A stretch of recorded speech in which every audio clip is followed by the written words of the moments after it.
Hey guys, welcome back. It's the Dr. Cloud Show, and I'm glad that you have joined us once again as we're fighting the war on dysfunction one dynamic at a time. And that means you, because I know you. You are a grower, right? You're getting better. And as we look at little pieces and take one little step, then we grow and we mature and we have less problems. And isn't that good? That's a good thing. So that's what we do here. And I am your lonesome host, sitting in my perch here above some waterway. Actually, that's just a beautiful background that I chose. I'm calling you from Southern California, where it's a nice, cool, wintry day here, unlike the ones that some of you are experiencing in other parts of the country. And so I hope you can warm up next to a fire and we'll hang out. All right, let me give you the number to call, 844-940-2774, 844-940-2774, 844-940-2774 to get on the program.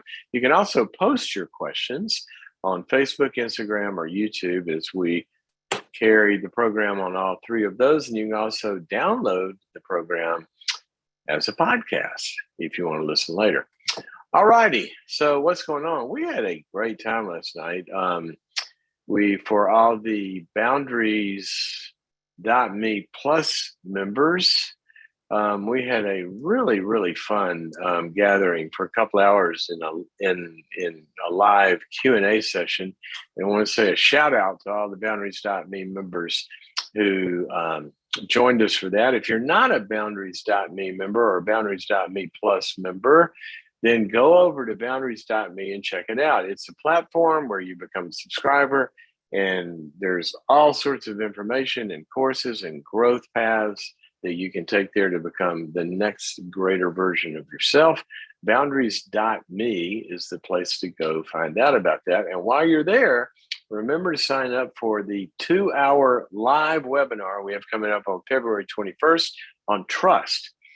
Have you been betrayed by somebody you trusted?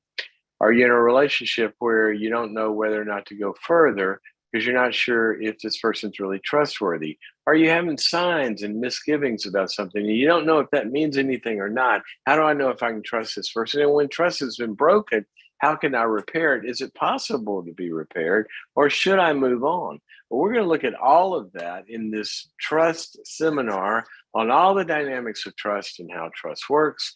And that's coming up February 21st. Now, you don't have to be there, particularly at 5 p.m. Pacific time on February 21st.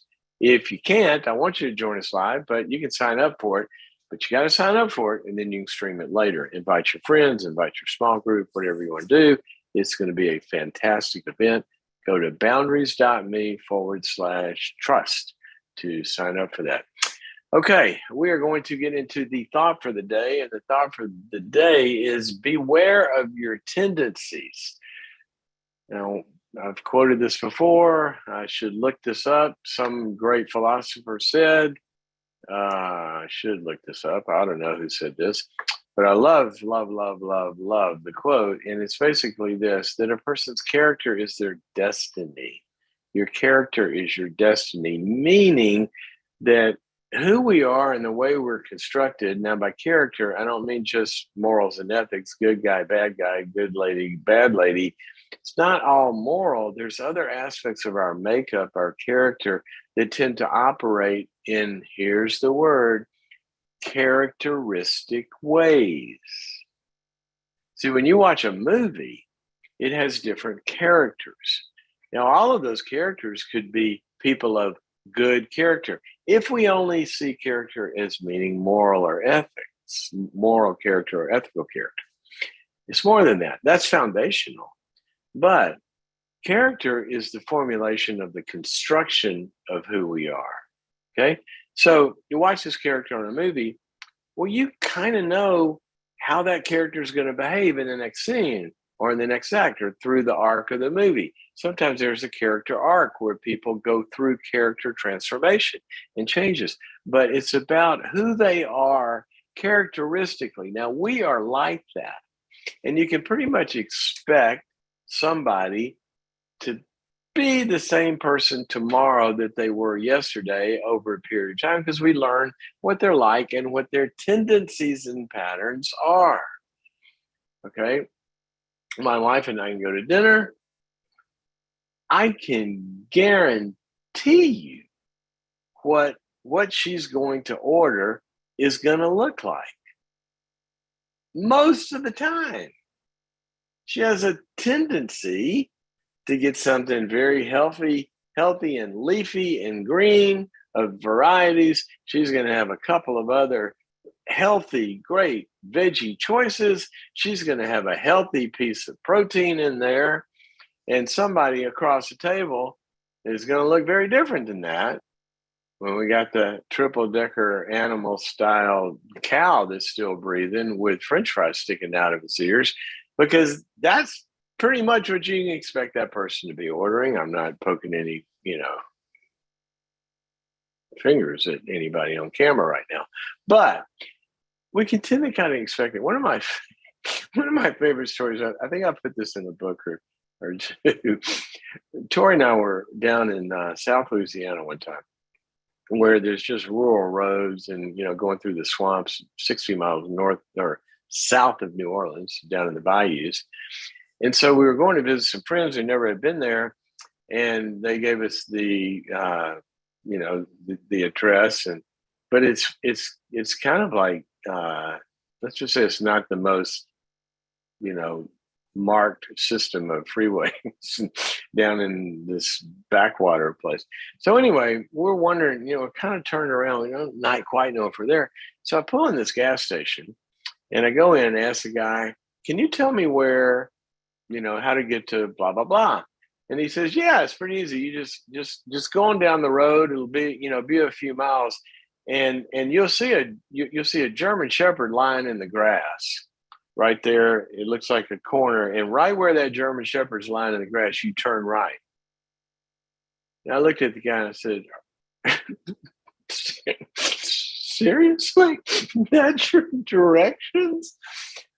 I go, what if the German Shepherd's not there? And he goes, oh, he'll be there. I said, but what if he's not?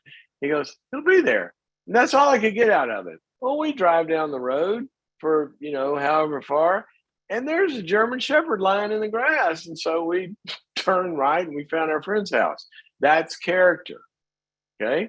Doesn't mean great, bad, good. It's who that dog is. He's going to be there. He's predictable.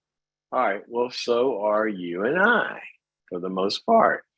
Now, here's what I want to particular focus on. There's all sorts of typology tests and tests out there that show people's styles. You got the Myers-Briggs and you got the Enneagram and you got all these things. You take this snapshot and it's going to say, you have a tendency to, when in conflict, do A, B, or C, or you have a tendency to, and it's kind of characteristically until you change how you're going to show up. Well, that sucks. All right. Well, newsflash, our tendencies aren't always so productive, fruitful, helpful, or stellar. Sometimes we will have tendencies that come from our temperaments. We also have tendencies that come out of our conflicts or our injuries or our traumas.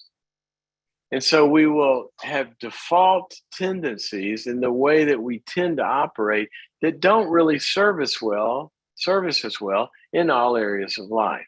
Now, there's a lot of different systems, some better than others, a lot of different ways to look at this, some better than others. I'm just going to pick one that I find particularly helpful. And it comes from a woman named Karen Horney, who was a famous psychoanalyst out of the British school back in the middle of the early middle of the last century. And basically, she just had this very simple but really powerful kind of typology. She said there were kind of three different tendencies that are consistent that people tend to have. Now, here's the problem. All three of those tendencies would be good for all of us to have. If we have the agility and the facility and the faculties to be able to choose which one is appropriate for the moment. But until we grow to that place, we're going to kind of operate on our default pattern. You open up your word processor and a document's going to come up and it's going to default to a certain font, right? That's what it chooses by default. Now you can get above that and say, that's not the best font for this letter, and you can change. It's a little bit kind of in a rough analogy what we're talking about here. So here's Horney's three tendencies. She will say that you are either a moving towards person, a moving against person, or a moving away person. All right. Now, particularly, let's just take where that tends to kind of fall out problematically sometimes, as well as an opportunity, but also in the context of conflict. So you take some people, they get into a disagreement, a conflict, or a challenge with a person. What they'll do is if the person disagrees or pushes, hard or something, and they're a moving towards person, to them, joining is the way out of conflict. So what does that look like? In not a good way? Okay, you're right. Yeah, okay. Yeah, all right. Well, let's do it your way. Yeah, okay. That's fine. Because joining and being together for them is safety, and succumbing and putting the ears back and submitting. That's a characteristic style. Now, that's a very good way to operate in many, many situations. In some situations, it's not. If you're with a controlling person or a self-centered person or somebody that doesn't want to do something that's good or ethical or moral or even good for you, but it's conflictual, and your tendency is to, anytime there's a conflict, I'm just going to join and make peace. Watch that. Be aware that when you pull up the word processor, you're going to default to that font of, okay, I'll agree with you, anything to make peace. All right. Not good in some situations. Got to be aware that that's your tendency, and to be careful to not do it by default, but to do it by choice when appropriate. Moving towards. Second one, moving against. Some people immediately in a conflict, they'll just push harder. They just push against, move against, because they're more aggressively in doubt or defensive or whatever it is. Whoops. And that tends to be their default. Well, if we're persuasive and sort of like a, Enneagram 8 type, if you're into that, you kind of, you sort of push and persuade. That's a stupid way to operate in a lot of conflict, because we're going to shut people down. We're going to drive them away. If they're a moving towards type, they're just going to join us and we hadn't resolved anything. So moving against all the time, immediately, and pushing, not always the good default pattern. Okay. If you got a teenager, watch out. Because if you're moving against, you're going to butt heads or you're going to crush them. And neither one of those is a good way to raise a teenager or resolve a lot of marital conflict or even complete a sale. Okay. So sometimes we want to move against. If somebody's coming with something hurtful, evil, destructive, aggressive, sometimes we want to set a limit and step into it and say, no, I don't like that. No, I'm not going to do that. Stop that. I'm not going to allow that behavior. There is a time for moving against, but not always. If it's your tendency, your pattern, sometimes maybe the German Shepherd would be better off to go down the road because there's a dog food company having a free buffet that day. Might be good one day to not do your tendency. And then the last one is the moving away. And sometimes if there's anything, well, we'll just kind of shrink back and be quiet and not talk. We won't move towards and agree and make peace. We won't move against. Just sort of go quiet, detached, go into the other room, unplug, go into the garage and work on your woodworking, or go read your phone, or not call the person. And there's a moving away from conflict where it tend to be conflict avoidant, for example, or challenge avoidant. There's a new opportunity or risk. Hey, let's go skiing. No, or you don't return that call or whatever. Moving away from something that's uncomfortable. Sometimes moving away is smart. There's a proverb that says the prudent person sees danger and hides themselves. Okay. You move away. And it says the simple or the naive. One of my favorite verses, Proverbs 23 something, I think it's 4. The prudent will keep going instead of move away from danger. God has given you all three of these as capacities. Might have a predominant style. That's okay, but is it done default or is it done by choice? And if you're a moving towards person, you got to integrate some moving against and some moving away parts. If you're moving against person, sometimes you got to shut up and move towards somebody with love, compassion, empathy, or sometimes you better drop it and get away from that fight and move away. And sometimes if you're a moving away person, it might be good to show up. So just look at your automatic tendencies and say, my first impulse is to, and then hit pause and say, is that the best way to be? Okay. Check your tendencies, be aware of them. It is a wise thing to do. And sometimes in talking with people, they're going into something, and I'll find myself saying, I think this is a helpful thing to say, I got to warn you, you have a tendency to, in situations like this, make them aware of it. I'm trying to highlight it so it's in their awareness and they can maybe quarantine themselves against that. All righty. Let's go to the questions. Let's start with what we've got on people posting on some of the social platforms. Let me see here. We're still waiting for some of those to come in. Here's one from Facebook. Donna asked this: I'm feeling stuck in my relationship with the man I married 38 years ago. Besides having no relationship other than roommates, and I overfunction in a relationship on many levels, I often run on an empty love tank. I'm also recently moved across the country away from my family and friends. My question is, what can I do to keep my emotional, physical, and mental health, and also affects also physical health?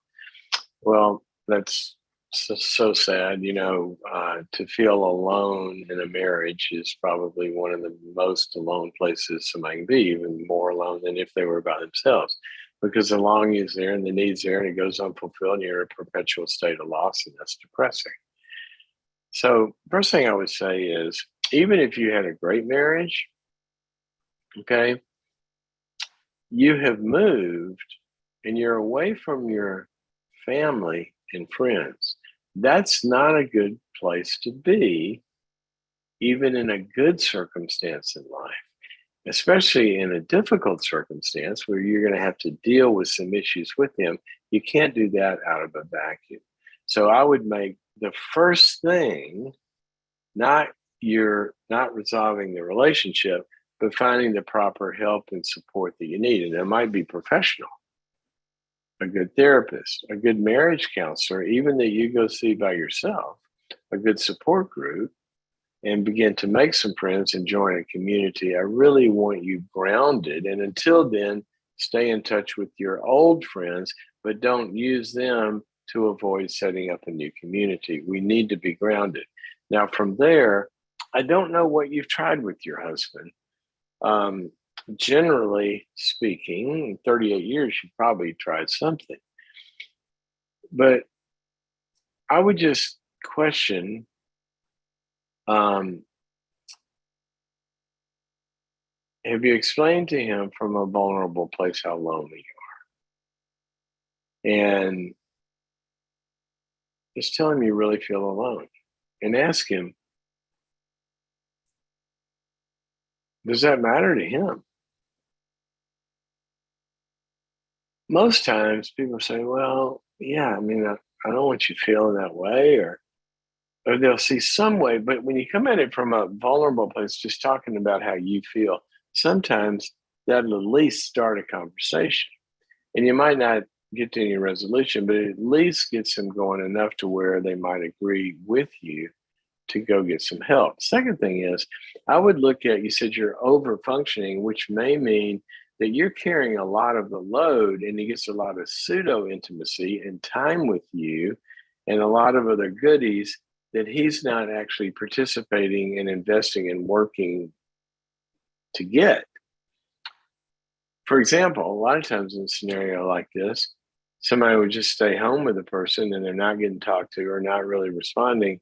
And what you could do is say, would you like to go for a walk or would you like to do something? And then they go, no, and they leave you alone. Say, well, I'm going to go to my friend's house then, or I'm going to do this. And for the first time, when you begin to build a life that is richer and fuller, that can pull a disengaged person, first of all, into realizing how alone they are, because it can be masked by the over-functioning party. When they pull out and stop over-functioning for the other person, then they hit their loneliness and they start to make movement. And thirdly, you can just put down a boundary and say, look, we're going to marriage counseling. And if you don't go, I'm going, and I'm going to go to talk about our marriage because I got to figure out, what to do here. And sometimes that wakes somebody up as well. So sorry you're in that. I hope that is helpful on short notice. Okay, here's another one from Facebook. Priscilla, if I'm dating a person and he tells me he's dating other people, should I continue dating him? He's still on a dating site. Well, kind of depends. When you say that you are dating him, what does that mean? Okay, it means you're going out casually a few times, this and the other. There's a healthy period when people are dating and they're not, you say, I am dating. Well, are you in a relationship or are you dating? There's a period where people are dating and they're dating. Okay, and they go out with Joey and Tommy and Sam and, whoever. People always tell me I use, really outdated names. I need to get I need a cue card of some fancier, some Camerons and some new names. Anyway, so you're dating a bunch of guys and he's dating a bunch of women because you're just dating. And then what happens is gradually somebody starts to stand out in the crowd, and then you begin to get interested in them. And then there's that in-between time where both are happening, but then ultimately, not ultimately, but the next stage was you get to the DTR talk to find the relationship, and you find out, I'm really enjoying our time. I'm interested more than just casually. I think I like you. And is that mutual? I mean, are we both in the same place? And if we are, what does that mean? Maybe we should agree to stop dating other people. And you have a conversation about it, because I hate to use this word, but it's kind of it's a contractual relationship. What's our agreement? Contract's an agreement. Like, what's our agreement? So if he's in a place where he's still on dating sites and he hasn't committed to being exclusive with you, then you just need to have the conversation and find out where you stand. Now, here's what I want to warn you against. Don't act exclusive with somebody that's not acting exclusive with you. That's where the problem is. The problem is when you're having one kind of relationship and he's having another kind of relationship, you're going to get hurt. So you got to talk about it and you got to get it out there. And I think the last part was, should I continue dating him? It depends on what he says. And if you want to be in that kind of scenario with him, it may be that you're falling too hard for somebody that's not interested in being exclusive with you. And then it is time, probably most cases, unless there's some reason to think that you're going to win him over and he says maybe and all that, and you're willing to go through that. Yeah, but it's just got to all be out in the open. That's what we need to be thinking about. All righty, let's go to the phones. And Christy's calling us from Georgia, watched on YouTube. How do I navigate a difficult relationship with my in-laws without it affecting my marriage? If it were up to me, we wouldn't see them. A lot of people feel that way. How do I get my husband to see that he doesn't have boundaries with his parents? All righty, Christy, welcome to the Dr. Cloud Show. Hi. How are you? Hi, Dr. Cloud. I'm great. How are you? Well, I'm pretty well out here in, I sort of say sunny Southern California, which is really not that sunny today. It's a little chilly. I keep turning on my heater here in my study. But anyway, so let's all go to lunch, you and your in-laws. Sounds like a party. No, thanks. It sounds like you don't want to go to lunch with them. I do, though. I want to have a Now, great wait a minute. relationship My question is up on the screen here. It says, if it were up to me, we wouldn't even see them. Well, that's where I am now. But truly, deep down, I do want to have a relationship with them. I want a relationship with them like I have with my parents. Are they capable of that? I've just been hurt. Are they capable of that? No, they are not. Well, then let's start there. It might not be smart to want something that somebody's incapable of doing. That could be frustrating. It is, and that makes me sad. There you go. There you go. Incapable. There you go.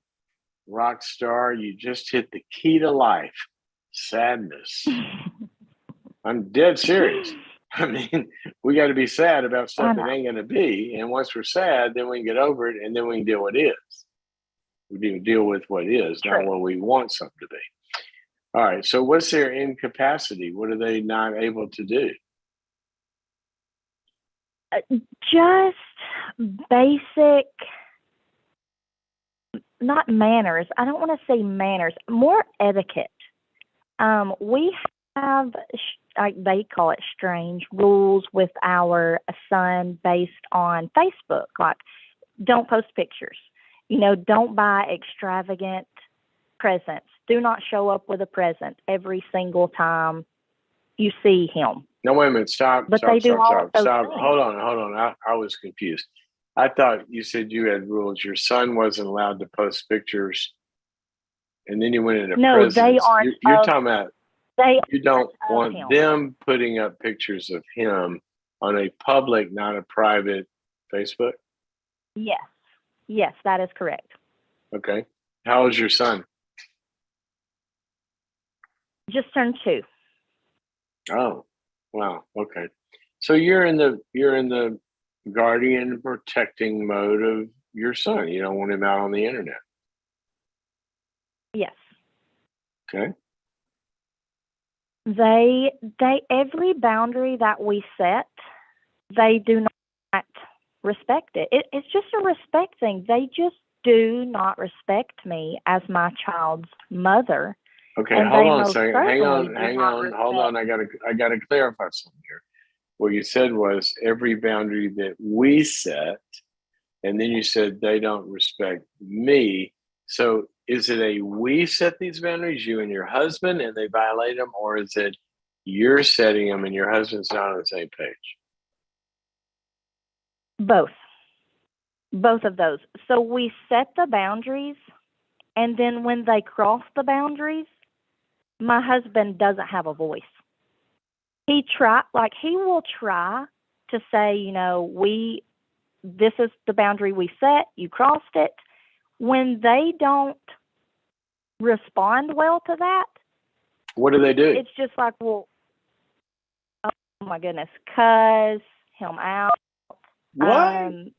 Cuss? Oh yes. He'll say, we don't want you putting pictures of our boy out on the internet. And then what do they say? Well, that's our grandson, and we deserve to do this. Well, that's not cussing. Things like, well, I'm not going to say what they actually say, but just to that effect. And it doesn't start out like that. They'll listen to begin with, but then they go back and they stew on it and they get angry, and then it's just like they come back and just attack him. And then when they attack him, he retreats because he doesn't want the confrontation. And that's Okay. what he has done his whole life. All right. So How old is he? he's 31. 31? Yes. Does he like this arrangement psychologically with mama and daddy? No. What does he do with But his that belly full of ache? um smokes it away or handles it in a not so great way. Like what? But he's working on it. He is Oh, he working on it. is. He's working on it. He is. Yes, yes, 100%. He has come so far since we've gotten married. And he is Oh, working on it. He's this is spoken with a wonderful. counselor. He's got a Yes, counselor. absolutely. Got a Yes. counselor. And he goes to his counselor and says, my mama's got control of me. What do I do? Is that what he says? I My hope that's what daddy's he got said. control of me. What do I do? Does he say that? Does he say they're doing this and I'm incapable, counselor? What do I do? No, I don't know what he says. He I don't know. I don't know how to explain it. He's very strong-willed until the pushback. And then when the pushback happens, his phrase is, "That's just how they are. That's just how they are." And it's like we're supposed to just accept that that's Okay. how they are. All right. And So that's where I'm it gonna go ends. back to I'm gonna go back to your question or my question. Okay. What do I do? Okay. And here's what I would love to see. Maybe you could say he's working on it because you have a partner in this. Okay. What if you said to him, sweetheart, this is hurting me.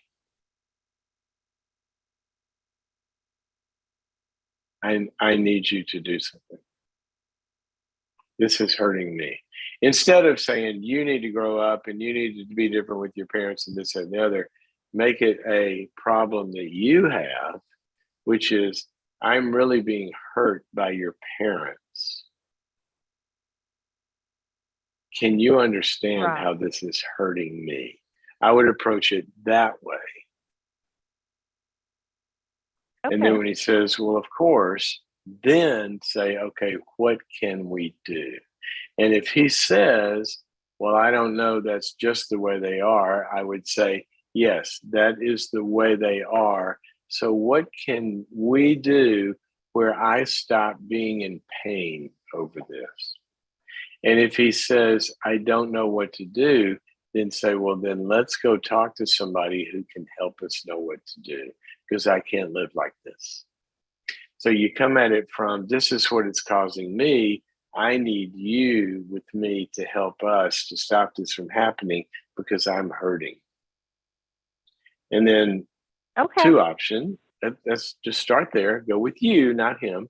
And then two options. Make it a we problem and say, okay, what can we do to protect our son and to protect us and this and the other? And if you and I can't come up with the answers, then let's go talk to somebody together because I got to get out of this pain. Right. Because it sounds like you got a good guy here and he's caught in Yes. bondage. Yes, he is. He's excellent. I tell him often, I do not know how he is a product of that. But he says he's trying to be everything they're not, which that's also sad. Well, give him one more thing on his to-do list to be that they're not. You ready? Yes. Sweetheart, I'm so glad that you're trying to be everything that they're not. I'm so glad because I couldn't be married to them. I'm glad I'm married to you.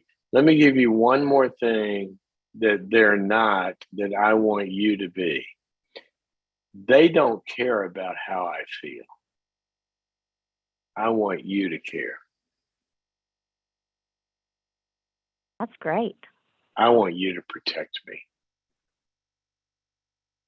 And so you make it a Okay. problem about your pain. And then you can say, and also it makes it hard to be close to you sometimes because I kind of feel like you care more about what they feel than I do. So I just go at it from your pain with him. Does that help? That is perfect. Thank you so much. I really All right. appreciate your time. Are you a member of boundaries.me? Give me the right answer. I am I'm not, unfortunately. I do listen to your podcast all the time. What? What? Okay. Well, you are now. I'm going to give you a free membership. And once you get on there, I want you to, it's going to be a Boundaries Plus membership. And that includes all of the workshops. There is a 2-hour webinar workshop on boundaries.me available for Plus members. And it's called The Marriage Equation. And the second one that I want you to look at is The Art of Confrontation. And I want you guys to go through that together and talk about how it applies to your in-laws. So congratulations. Thank you for your call.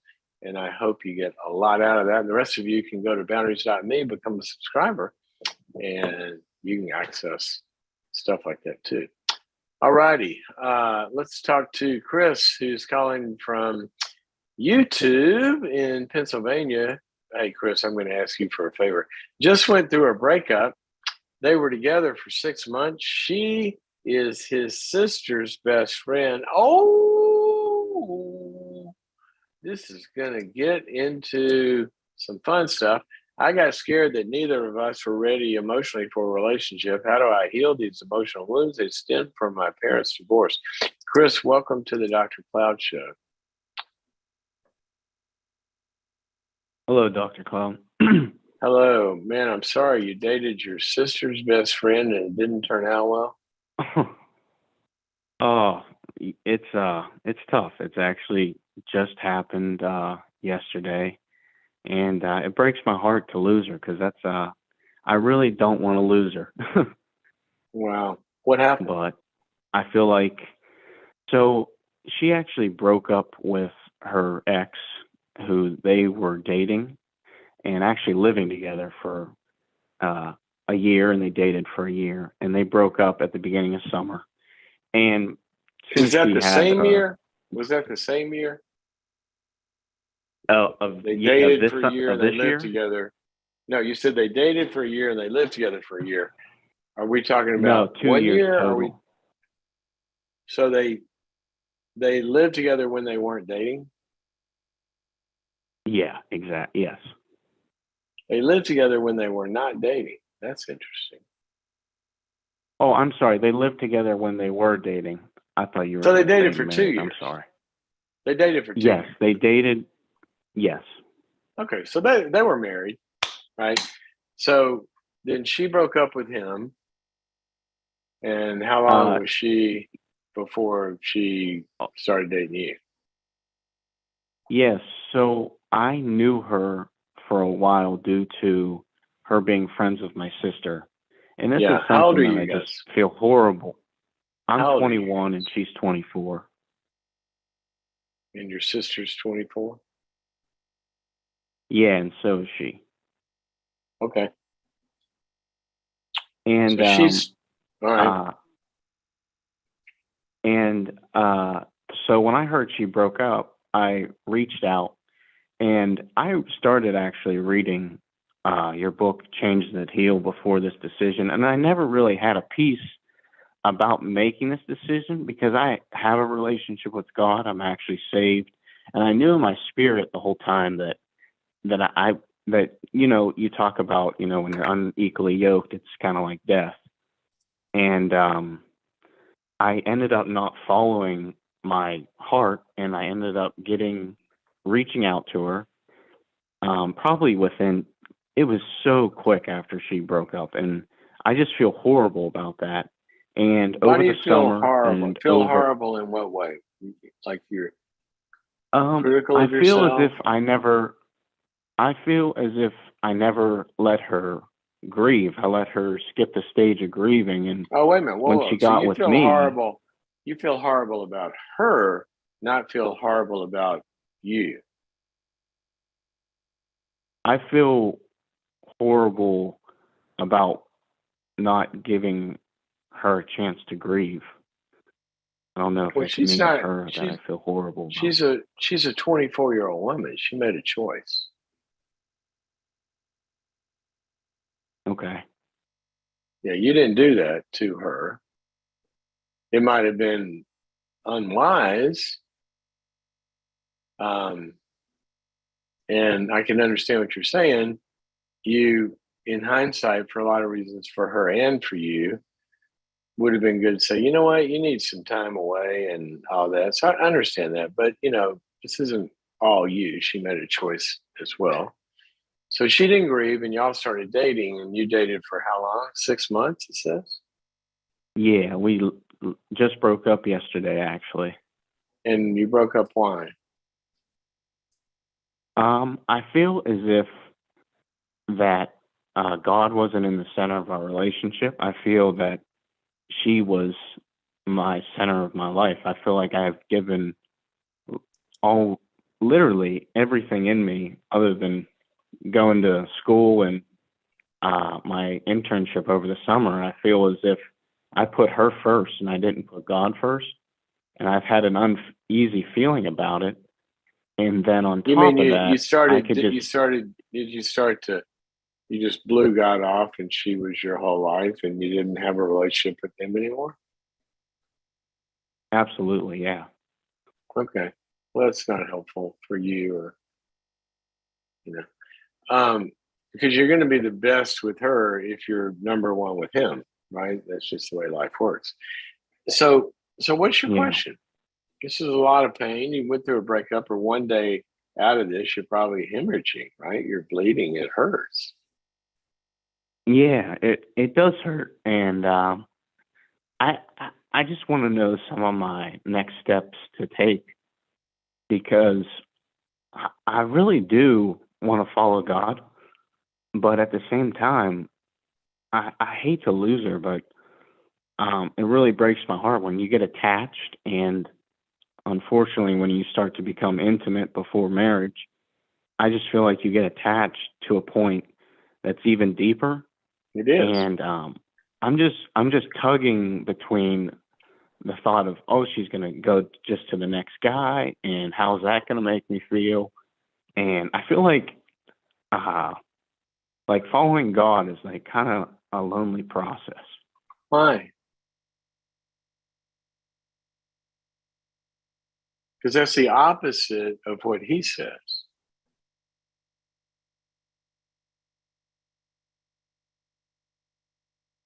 I mean, I believe Okay. you. I believe you that that's your experience, but I'm asking why. Because what he says, if you go to the book of First John, it says our fellowship is with him and complete with one another.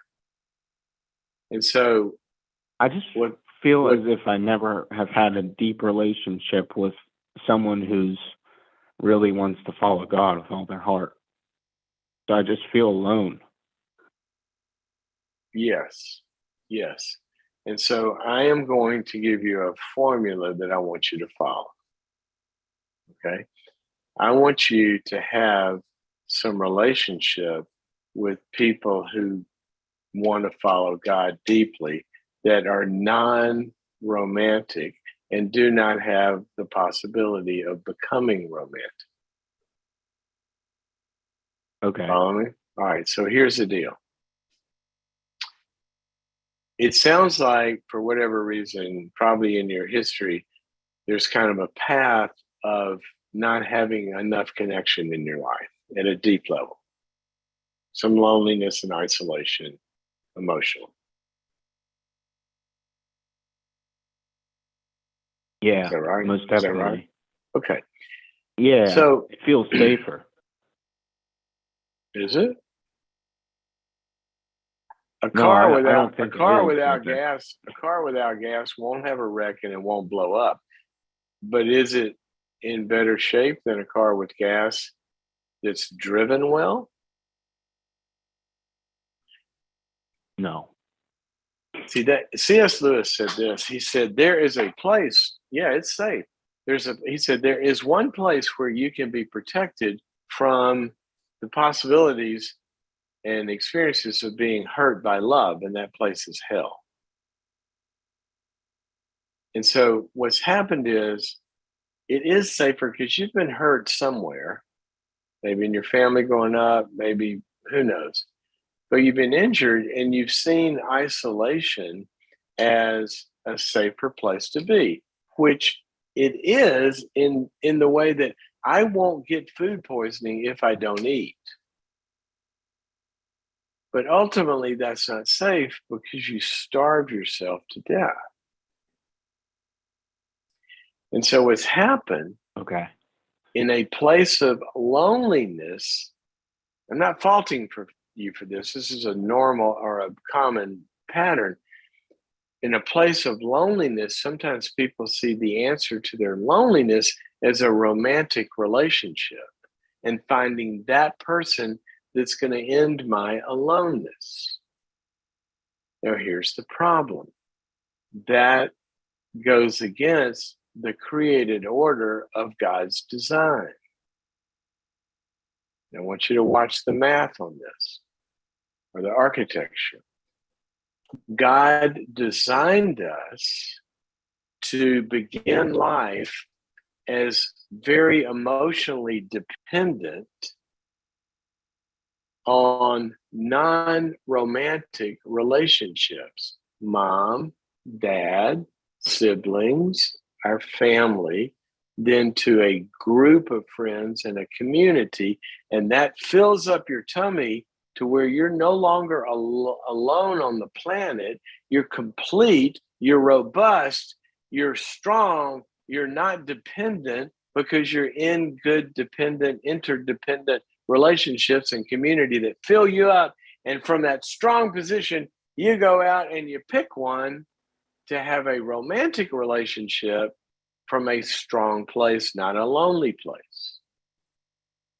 Now, when people are isolated and alone, back to the book Changes That Heal, when they don't have the kind of bonding they need, out of that vacuum, they'll seek love for their connection needs in a romantic relationship first before their belly is full with a lot of good, strong food of people that love them, and they make poor choices. And that's just the way it works. So you're not bad. You're very, very normally, it's a common thing.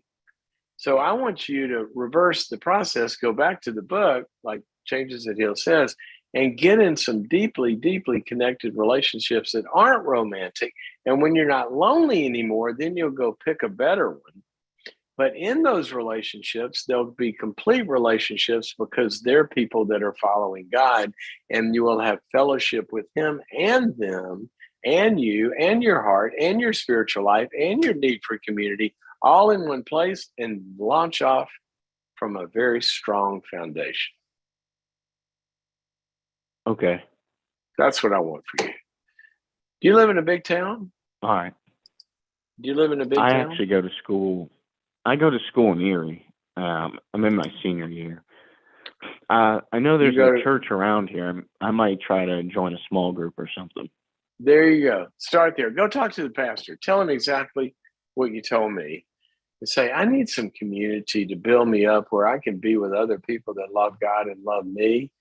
And I need a small group like that. And I'd probably go see a good therapist to work on these bonding issues. And I'm going to tell you this, you are going to hurt for a minute because you just had a breakup. Okay. You're going to be sad. Mm-hmm. But without judging her, I don't mean she's bad, but what you've described, I think you dodged a bullet here. Okay. Because it doesn't sound like she's ready to be who you need. A, she's not connected to him and you need that. And B, she sounds like she goes from one relationship to another. And you said she's about to probably get in another one. And that's a very Yeah. dependent woman. And you want a strong woman where the two complete people come together and become one, not a half a person and a half a person.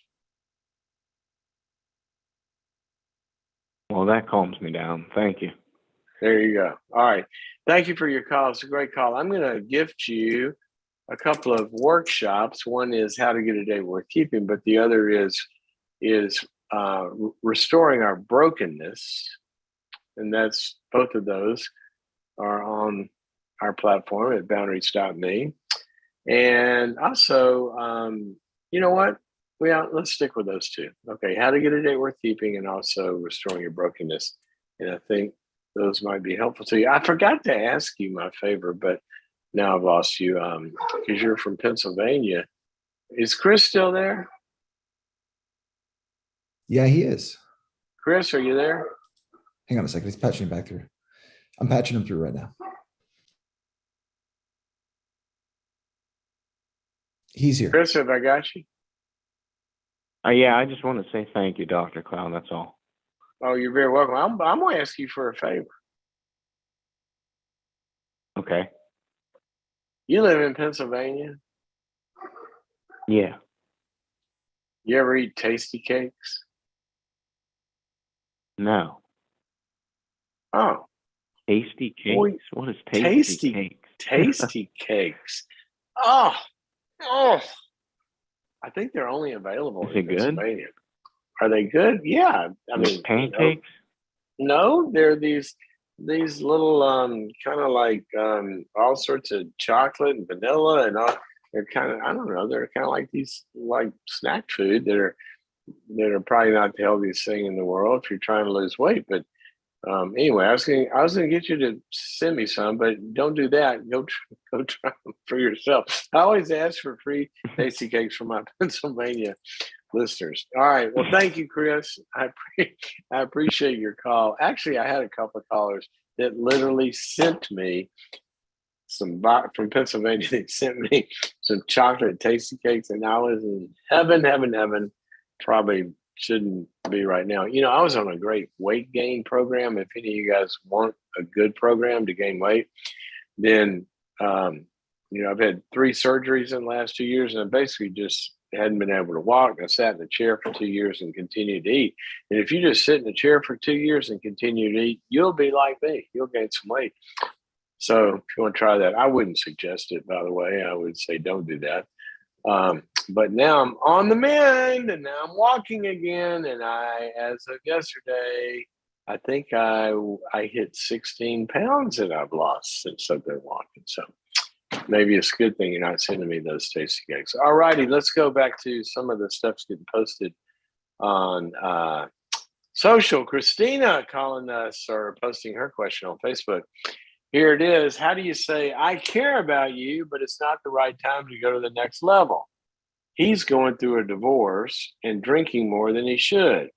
He's been a friend. I tried, but I fumble around tongue-tied. What was that? What was the song? It was, oh my gosh, you got to go listen to this song. How can, okay, I'm gonna, let me see if I can find that. There it is. Macy Gray had a great song. And I'm going to tell you these lyrics, Christina. She says, games, changes, and fears. When will they go? Where will they go from here? When will they stop? I believe that fate has brought us here and we should be together, babe, but we're not. I play it off and I'm dreaming of you. I'll keep my cool, but I'm fainting. And then she says this. It's exactly what you said. I try to say goodbye and I choke. I try to walk away and I stumble. Though I try to hide it, it's clear. Now she's actually hung up on this guy. You're wanting to get away. It sounds like for other reasons anyway. Try to walk away and you stumble. Love those lyrics. So you try, but you fumble and get tongue-tied. All right. Generally, when we are trying to say something, and particularly around a necessary ending, which this is, I wrote a book about that called Necessary Endings, endings that are necessary for something good to happen. For something good to happen in your dating life, to find somebody who's not going through a divorce and isn't ready yet, and find somebody who's sober might be a good requirement for a serious relationship. This is a necessary ending, right? So he's drinking more than he should. He's going through a divorce. You looked at this and you said, like the proverb I quoted earlier, the prudent sees danger and they run away, but the naive and the simple keep going. So you know what you got to do here. I commend you for it. And I do share your care for him and desire for him to get well. I'm going to push back on one thing you said. How do you say I care about you, but it's not the right time to go to the next level? Okay, true, but I would add to that, why? It's not the right time just because it's Monday at 3:15 or whatever time it is, wherever you are. It's not the right time because I think I'm looking for a relationship with somebody that isn't in a healing place and also isn't avoiding their healing by drinking. So I'm looking for a relationship with somebody that's sober. Now, you're my friend. I care about you, and that's what I want for you. And I would talk about my concern for him. Be clear about, I'm not going forward here, but I hope that you get sober. And I would suggest you go into recovery. And I would suggest you go into divorce recovery, because being in a relationship with me while you're going through a divorce, that is 6 carts before the horse. And it's really, really, really important, I think, for you, my concern for you, to say you get into divorce recovery and you get healed and you get sober. If after you've been sober for a year and you're in recovery, if you're in a different place, contact me. And I'll tell you at that time whether I'm in a new relationship or not, or whether I'm open, or whether I don't know where I'll be. Feel free to contact me. But right now, it's not the right time for those reasons. Now, you get tongue-tied. So here's what I would suggest to you. You've got to find out, why do you get tongue-tied? That's called an aggressive conflict, meaning you're trying to say something that comes out of our aggressive drive, which is a good drive, not an angry drive, but energy, aggression, assertiveness to push something away. But some people, their aggressive functions is what psychologists call them. They get into conflict because if I do this, somebody's going to hurt. Yes, that's true. You are going to end something and he's going to be sad. He also may be having some reaction to your confronting him. And sometimes people can't do things that they feel hurt another person. Okay? That's not the way to evaluate doing the right thing. The way we evaluate doing the right thing is not whether or not it might be painful for someone to hear, which is hurt, but whether it is harmful for them to hear, which is injurious. See, we don't want to do things to injure people. You want to do things sometimes that might hurt a little bit, but they won't harm somebody, because it could be an opening for him to face the truth. So I would first of all realize, what's your fear?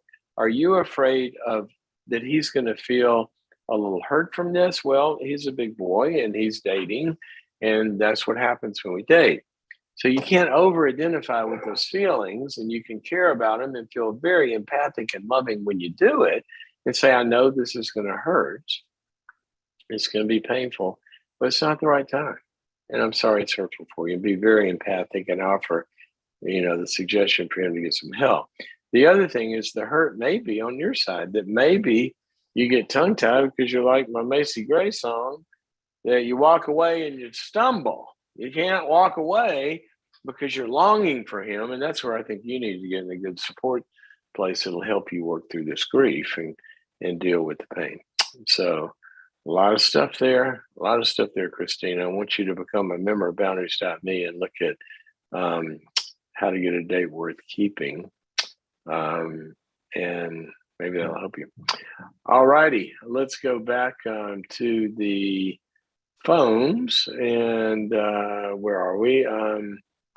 Tammy is calling us from Facebook. She listens on Facebook from Tennessee. Her husband lives in another state and doesn't think there's a problem in their marriage. What can I do to help my marriage? He won't go to counseling. Tammy, are you there? Yes, sir. Lives in another state. Yes, sir. Yes. He travels and he comes home probably about 5 or 6 weeks. After 5 or 6 weeks, he comes home. And he's home Friday. Oh, yeah. He comes home on Friday evening and he leaves again Sunday morning. And then he's gone 5 more weeks? Yes, sir. So and he's home. He's home a total of 50 nights a year. Yes, sir. Has it always been that way?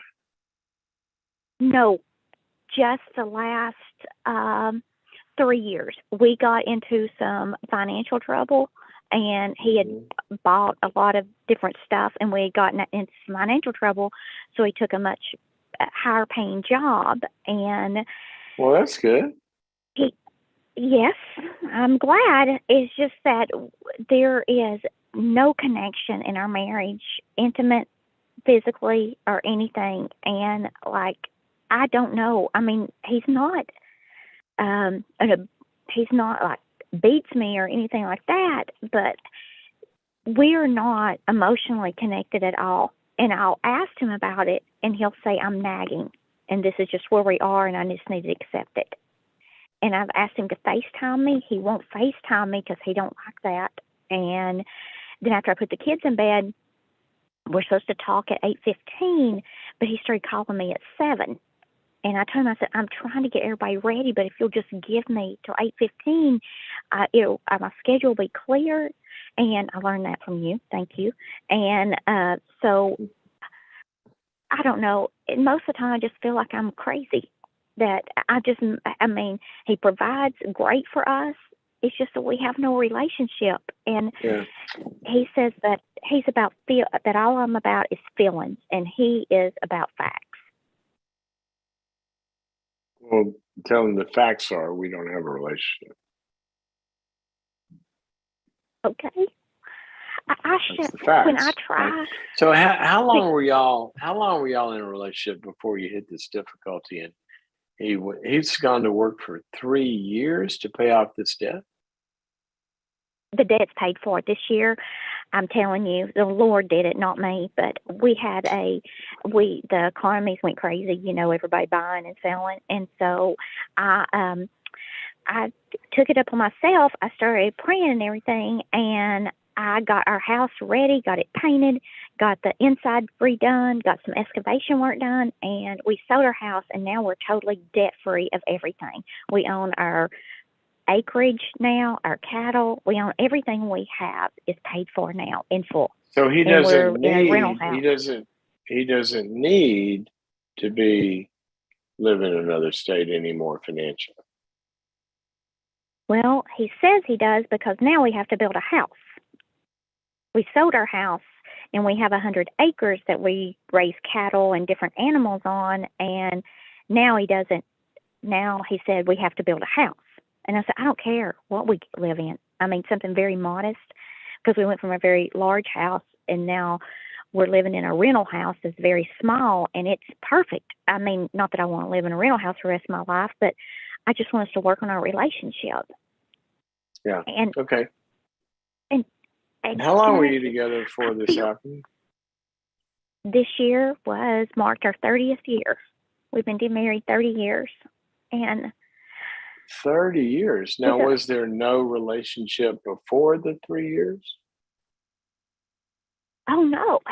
We've been best friends. I mean, we were very active in church together, and I know that don't solve all your problems, but we were on the same mind. I mean, we wanted to raise our kids above what the you Lord. would call a good marriage. You talked, you were together, you had a deep relationship, you had all this, and then it just changed?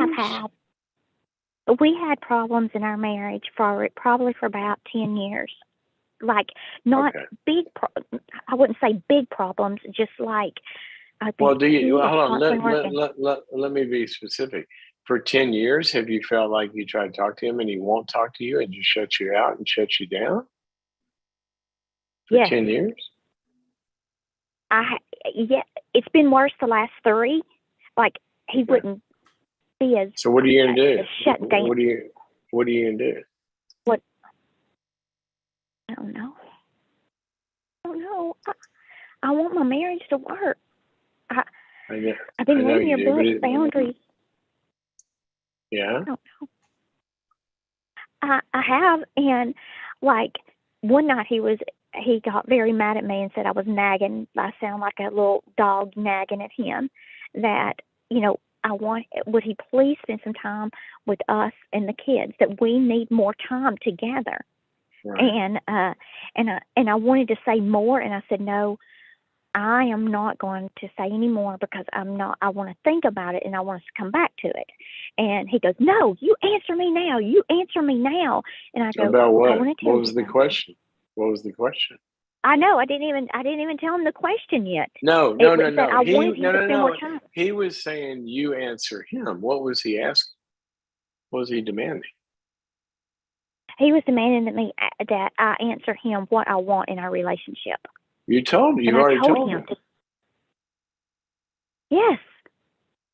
Okay. And you know what? I think this is very, very complicated. Do you have another question specific about it? Because I'm going to give you kind of some thoughts.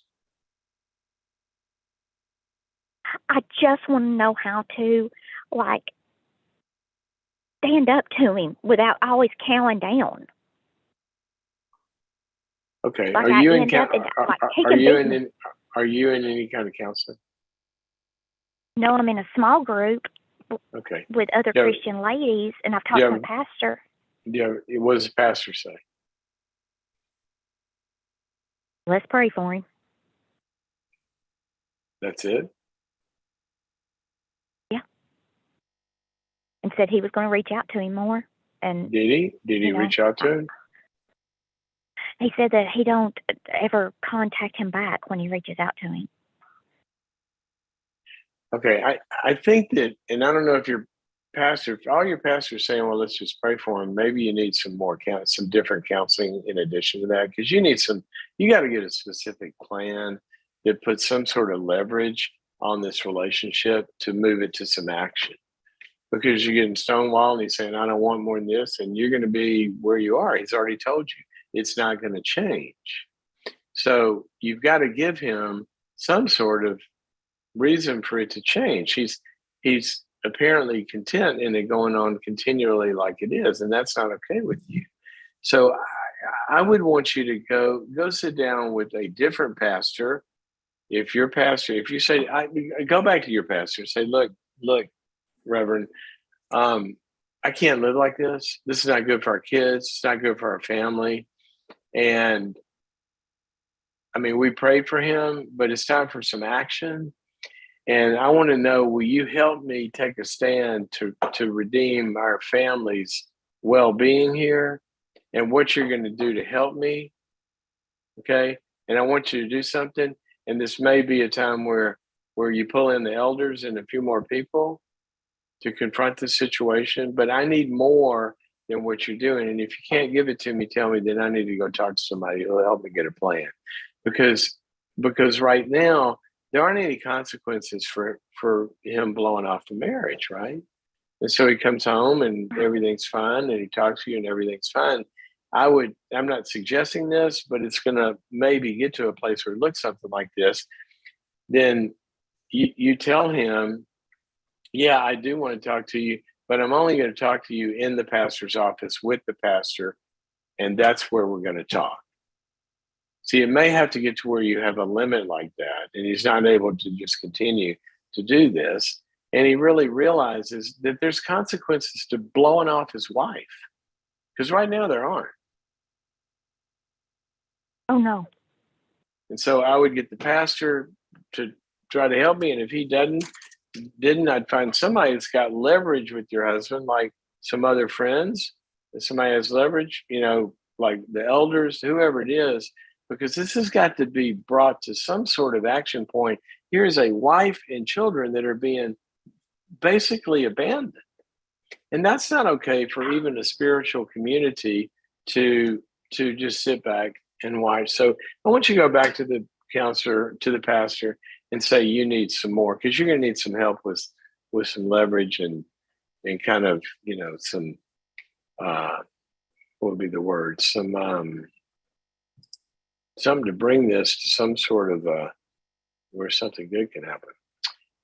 Okay, so I told him I felt abandoned. I'm sorry, I didn't interrupt you.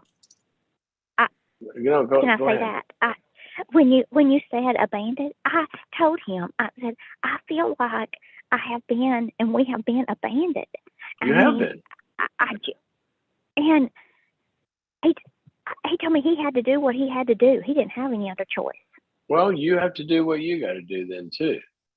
And what you got to do is you got to make an ultimatum that I'm not going to continue in this pattern. And the next time we're going to talk, it's going to be in the pastor's office. But I don't want you to necessarily do that by yourself, because I don't think you have enough support and enough people helping intervene. Look, a spiritual community is a spiritual community that has an immune function. It's like the body is what God calls it. The body of Christ has an immune function. And when one of us is falling off the path, then people come around and say, look, we got to intervene here and make this better. And I think he needs some help. I feel for him. He's got to be lonely. He's got to be broken in some way to be able to have this okay. And I want you to go back and do what I suggested. Talk to the pastor and say you need more help. And if that doesn't work, find somewhere to get it.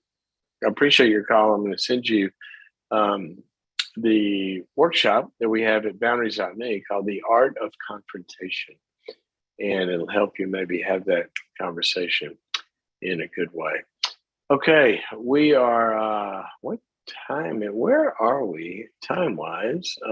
Where am I? Okay, we are out of time today. Appreciate all of y'all's calls and posting your questions. It's been good to talk to you again. We will be here next time. Will be tomorrow, and we'll get to do this again. Let us hear your comments. Contact us. Tell us what you think. Pass on the program to your friends if you think it'll be helpful to them. You've heard something. Invite them into joining this tribe where we're developing herd immunity against dysfunction, one dynamic at a time. Remember, go to boundaries.me. Check it out, become a subscriber. You get way more depth than we go in on this program. It's not going to cost you a little more than a fancy cup of coffee every month. It's a subscription, and there's lots of specials that even bring that price down. So go join, become part of this. February 21st. We're having a 2-hour live webinar on trust. When your trust has been broken, how do you repair it? Can you repair it? Should you trust that person again? How do you build it? How do you know who to trust in a new relationship, a business deal, a partner in business, or a community, a spiritual community, a pastor, a church? Trust is everything. So we're going to have a 2-hour event on that. Go to boundaries.me/trust to get signed up. Okay, guys. Been good to be with you. See you.